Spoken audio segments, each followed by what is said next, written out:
Hello and welcome back to Football Manager 2019 with USL Dunkerque. We're into the start of Season 5, our third season in League 2, which actually surprises me because we've now spent more seasons in League 2 than we did in the 3rd Division. Anyway, start of Season 5, as we always do, we've got some transfer business to talk about. Not as much as normal because we still don't have any money.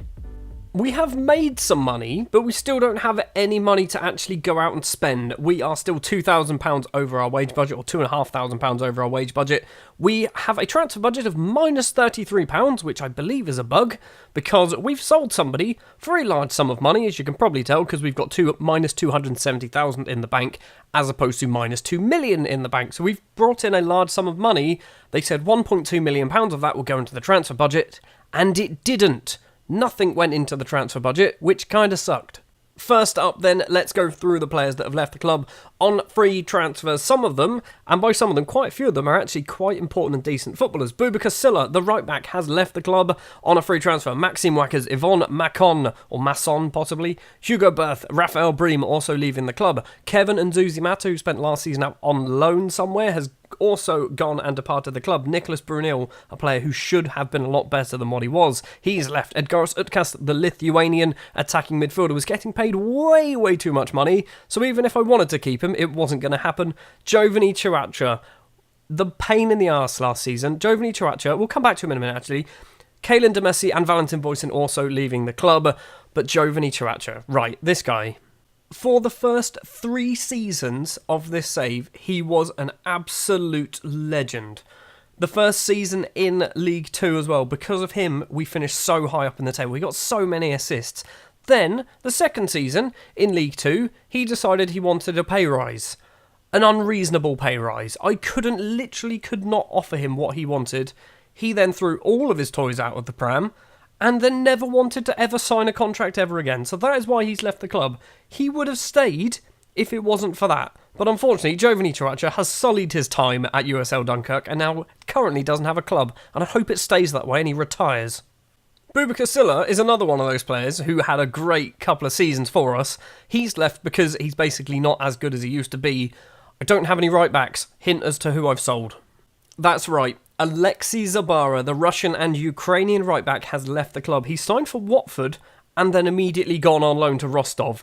There was a lot of sort of wheeling and dealing to do with this transfer. Basically, I agreed to sell him to, I think it was Zenit. They made an offer of £1.4 million, something like that. I thought that's a decent amount of money. And then, literally, he agreed the contract the same day that Burnley put in a bid of £3 million. Which I kind of went, right, we need to now cancel the deal. He then got annoyed. There was a lot of me offering out Zabara to various clubs. Watford were one of the teams to actually come in with a firm offer, so he has left. He has gone for, I think, we ended up picking up, £1.6 million, but there's also some clauses in that as well. So, the clauses are, we get £475,000 after he plays 10 league games for Watford. We get £475,000 after he plays 1 match for Russia, or I guess the Ukraine. We also get £95,000 per league game for the next 10 league games. So, after 10 league games, we're going to pick up £1.5 million for Alexei Zabara, if my maths is right. Because if it's 95 a game, that's 950,000. Yeah, sure. And then the big one that I always try and put in on some of these younger players, a sell-on clause. 50% of his next transfer fee will go to Dunkerque. If he turns into a world beater, which I seriously hope he does, we are getting half of it. Not half of the profit, half of it. So Watford will get 7 million, we'll get 7 million, something like that. He might keep this club afloat in a few years' time. Other players to leave the club, these are ones basically just to get them off the wage bill. Maxime Maurin, the player who we signed and then loaned to Bordeaux for 2 seasons, has now signed permanently for Bordeaux on a free transfer. I don't know why they wanted him. They were so desperate to have him, they loaned him every single season, and now they bought him on a free transfer, so he has left. Lucas Toussaint, a player who was actually quite good for us a few years ago, but couldn't quite cut his teeth in League 2. He has left and gone to Grenoble Foot, also on a free transfer. All players bar Zabara have left on free transfers. English right-back Bryce Hosanna has also left the club. He has signed for Croix on a free transfer. He's getting paid a hell of a lot of money playing for them. I'm kind of annoyed that we didn't keep him because we don't have any right backs at the moment. Yes, he counts as non-EU, but I think we could probably use that place for a Bryce Hosanna if we don't have any other right backs. Adil Azbagou has also left the club. He's gone back to his native Morocco to play for RAC Casablanca, once again on a free transfer. A player who's been at the club since the start of the save, since the start of his career actually, Valentin Candas has left the club on a free transfer, signing for Pau. He is probably not going to get too much football playing for Pau. He should have been better than what he was. He just never really kind of progressed beyond his current ability. And the final bit of transfer business, Diego Alvarez, the Peruvian midfielder slash attacking midfielder slash right winger, has gone out on loan to Quevely Ruin until the end of the season. They're paying all his wages. And basically, because he is non-EU, I thought let's take this opportunity to get at least one of them off the books. Welcome back to the club. Dylan Silva, the French and Portuguese goalkeeper, has signed a permanent deal. We also mentioned this a few episodes ago. He is one of 2 players to join the club. The only player so far to join the club on a permanent deal. Dylan Silva is here. He will be our number 1 goalkeeper as he has been for the last 2 seasons. The other player to join is Loic Piquillon, the French striker on loan from our feeder club Nantes. As you can see already, he's already played 3 games, scoring 2 goals. He started off quite well. 4-star current ability, 5-star potential in this lad. We're probably not going to have him much more beyond the end of this season. So yeah, that's it. That's literally all there is in terms of transfers. We are trying to fix the finances this season. That's my plan. We need to fix the finances. We still don't have any physios or fitness coaches because this game is broken at the moment. I'm very, very close to getting the real-time editor and cheating to give ourselves at least a physio for like 2 seasons and a fitness coach for 2 seasons because genuinely, I think that's why we struggled last season, is because of our lack of fitness coaches and physios. Jumping back to finances very quickly, the transfer window is still open, so there is still the opportunity to bring some more players in, but it does mean before we can do that, we need to shift some players on. As I said earlier, we are just 270,000 in debt now, as opposed to where we were not too long ago, which was 2.21 million in debt. So we've cleared 2 million off of our debt, basically, in the space of 2 months.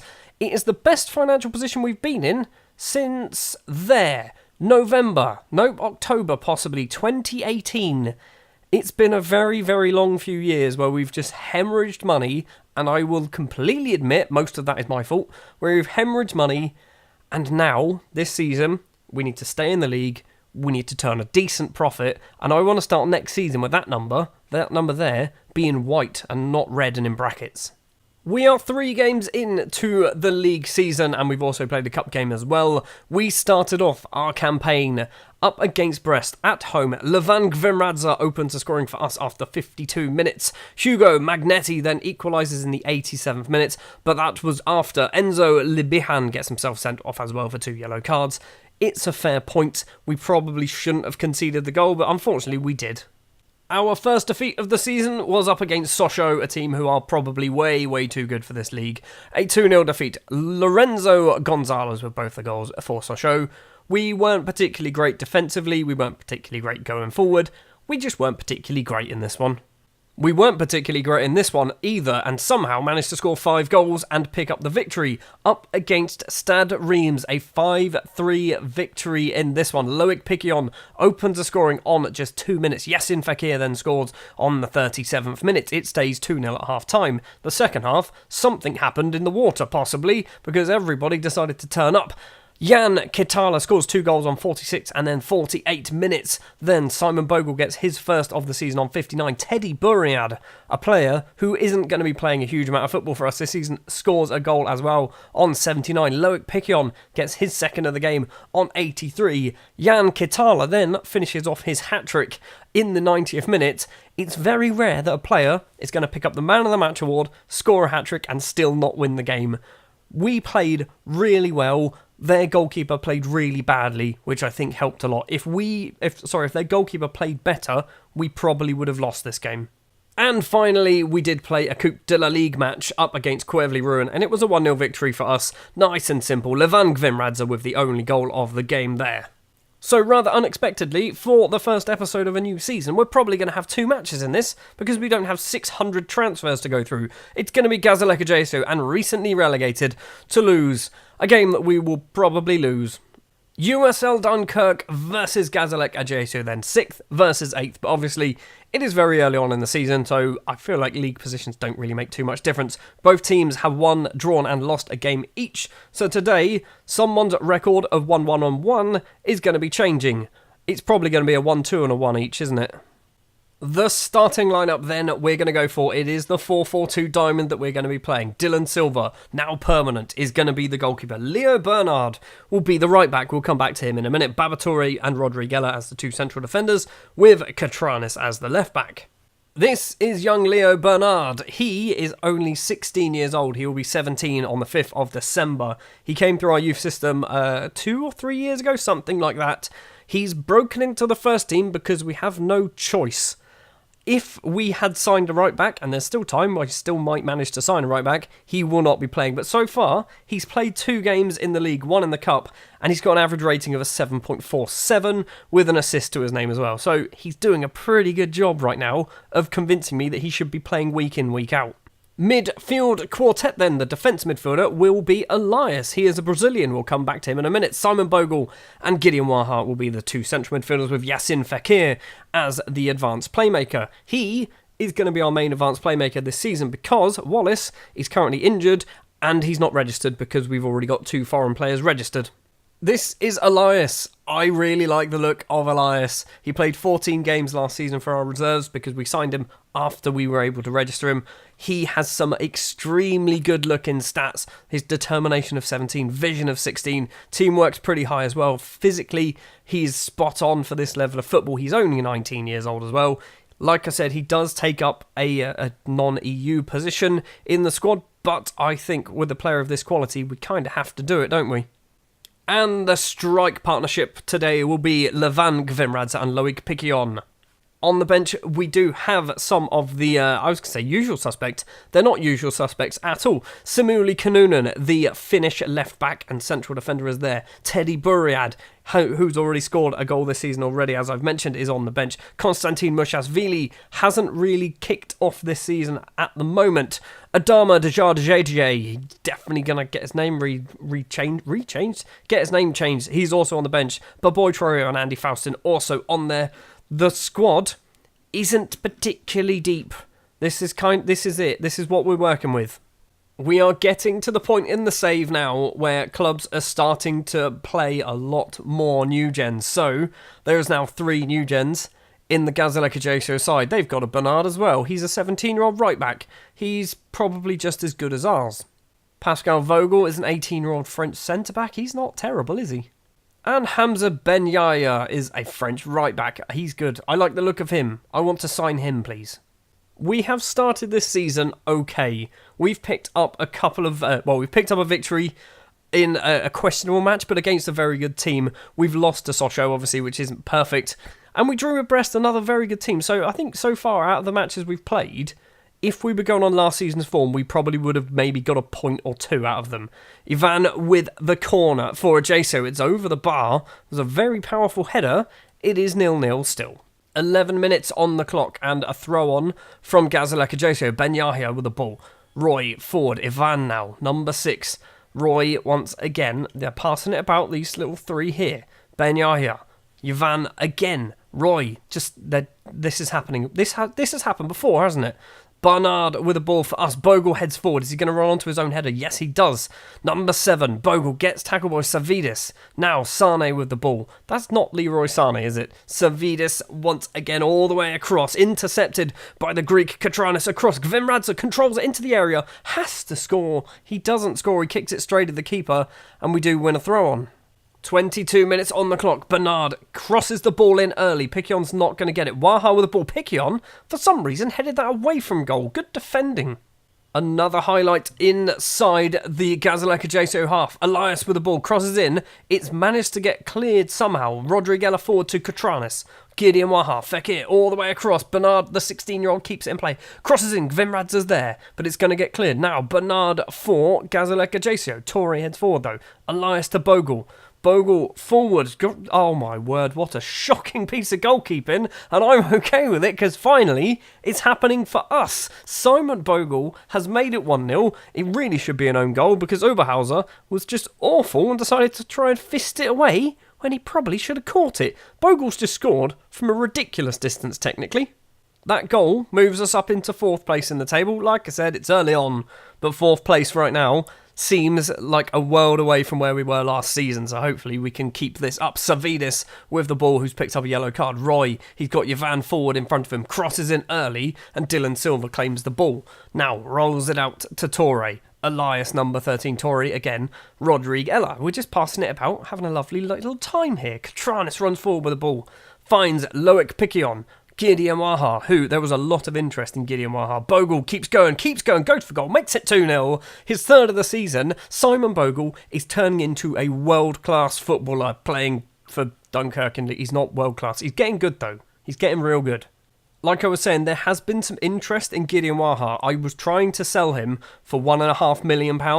Clubs were getting close. People were offering £1 million for him. If we can get 1.5 for Gideon Waha, he will be out of the door and it will fix the club's financial problems. Hopefully. Half-time, we are 2-0 up. Simon Bogle is on form right now. What do we do at half-time? Probably nothing. And we didn't do anything. We're going to stick with the same 11. At some point, we're going to bring on Konstantin Mushasvili. I might bring on Samuli Kanunen as well, possibly as a left-back. I'm not quite sure. First highlight of the second half. Elias doesn't manage to keep hold of the ball. Sane into the area. He cannot miss that chance. And I guess Elias is going to have to take the blame for that one because he lost the ball far, far too easily. Elias is on a 6.6. Fekir was on a 6.4. Gvimradze's on a 6.5. I mean, we're winning, but we're not playing well. 70 minutes, we're going to do a triple change, I think.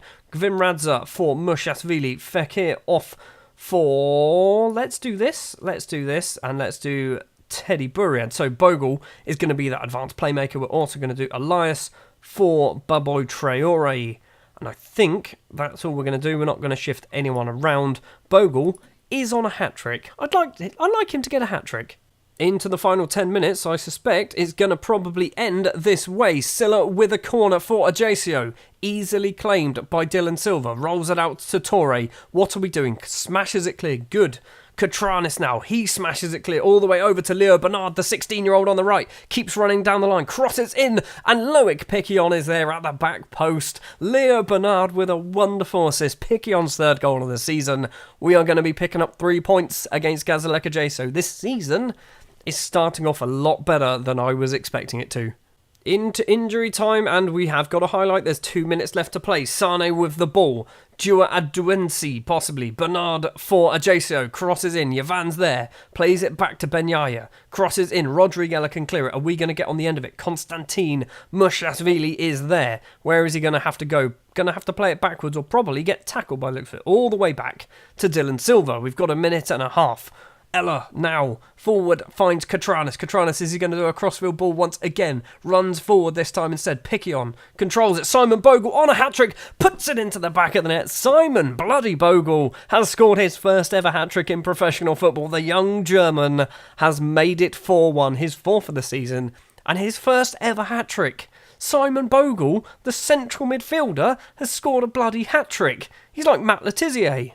We're over the 94 and it's hopefully going to end very, very shortly. The ball comes in from Gazalek Ajaccio. Buchholder, possibly. Yavan goes for goal. Silva just about manages to hold on to the ball. Referee, really, I'd like you to just blow the whistle now. A 4-1 victory here is pretty good.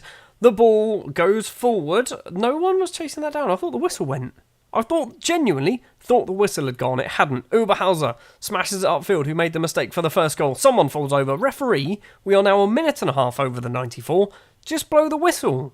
There it is. The whistle has finally gone. And Simon Bogle, with his first ever hat-trick, makes it a victory for us against Gazalek Ajaccio. And our perfect start to the season, I say perfect, as if we haven't lost a game.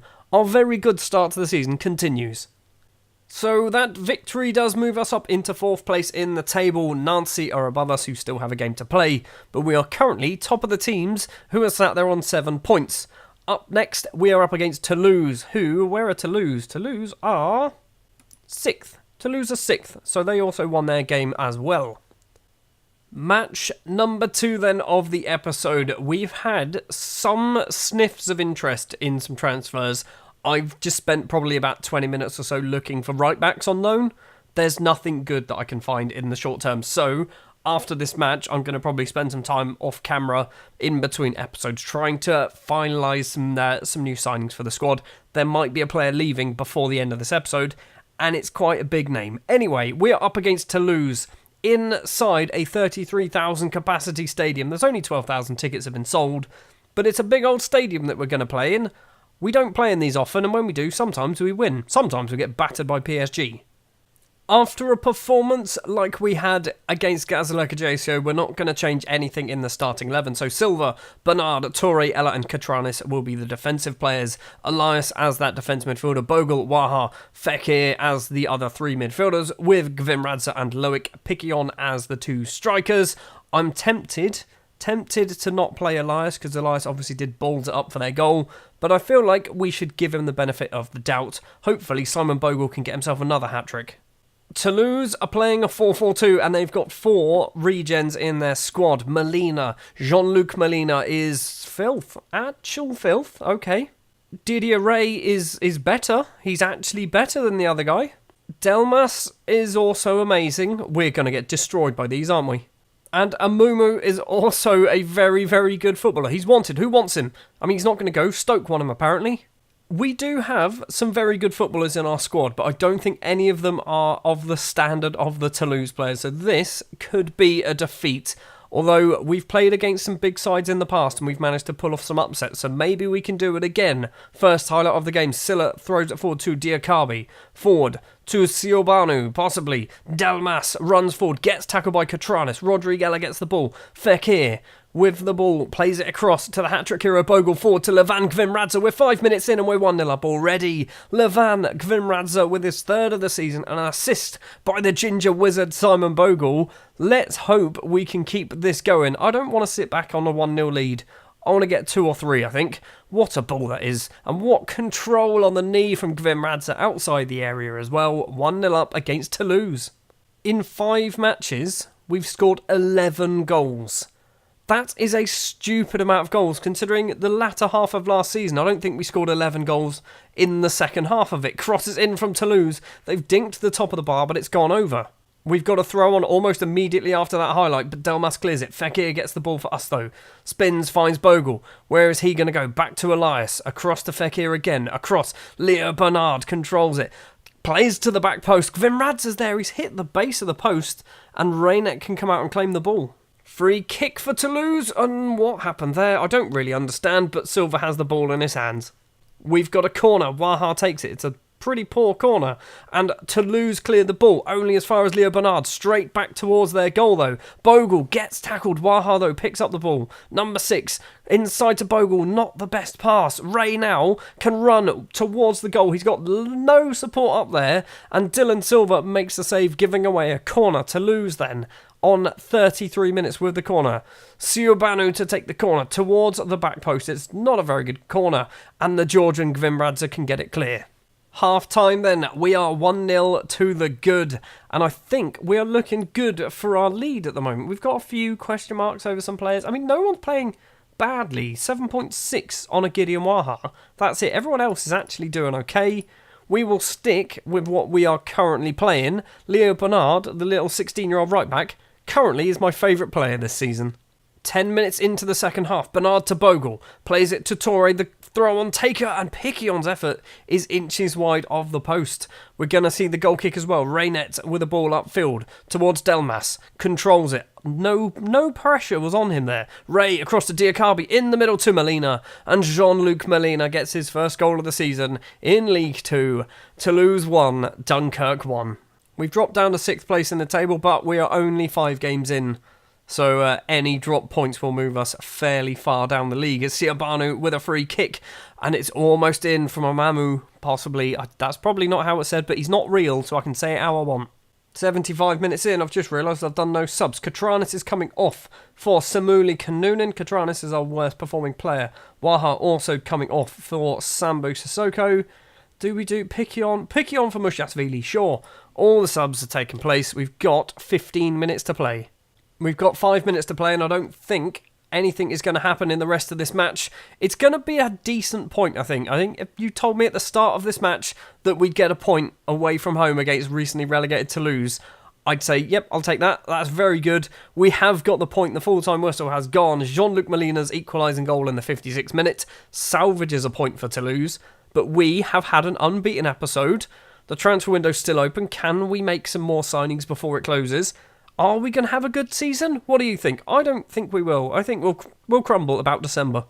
So after that result, we're in 6th place in the table. 8 points out of 5 games. It's not terrible at all. Bastia, bottom of the table with 0 out of 5. 2 teams sat pretty at the top with 4 wins out of 4. And it looks like they might be playing each other, possibly.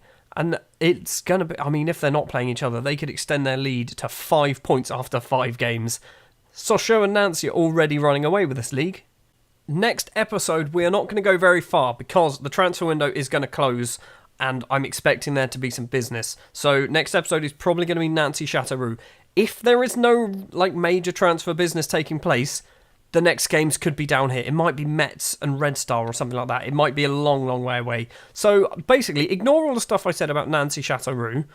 You'll find out at the start of the next episode how far in the season we are. Thank you very much for watching this episode of Football Manager 2019 with USL Dunkirk. If you did enjoy the Simon Bogle hat-trick, please leave a like. If you want to see more, hit the subscribe button, and I'll be back next time with some football matches in League 2 with USL Dunkirk, because that's how this series works, apparently.